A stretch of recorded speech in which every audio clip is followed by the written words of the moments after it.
Let's think about financial aid award letters. For many families, this is one of the biggest financial decisions that they will ever make in the course of their lifetime. But we send a multi-page PDF filled with unfamiliar terminology. Cost of attendance, direct costs, indirect costs, subsidized, unsubsidized, expected family contribution, or now student aid index, net price, and it's no wonder that students and families are feeling overwhelmed.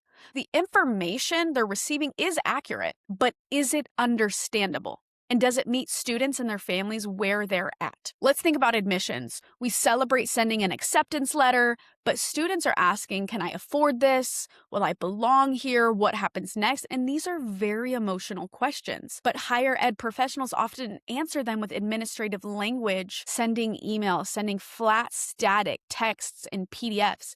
And that does not meet the student where they're at. Students are looking online at influencers that are attending schools that they are assessing whether they would fit in and belong there. Yield is not about getting admitted students to deposit. Yield is about helping students feel confident enough to choose your school.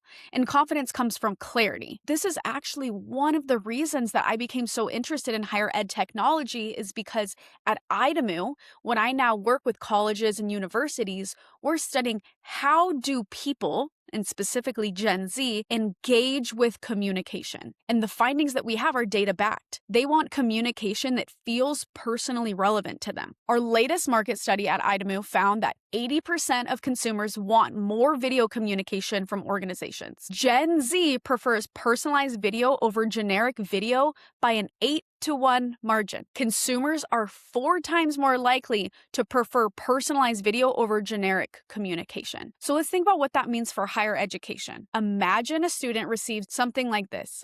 Hi, Delaney, congratulations on your admission. Here's what your scholarship covers. Here's what you'll pay out of pocket. Here's your next deadline. Here's who to contact if you have questions. This is the same information, but in a completely different experience. And when we're talking about Gen Z being digital natives, we are meeting Gen Z where they are at in their preferred mode of communication.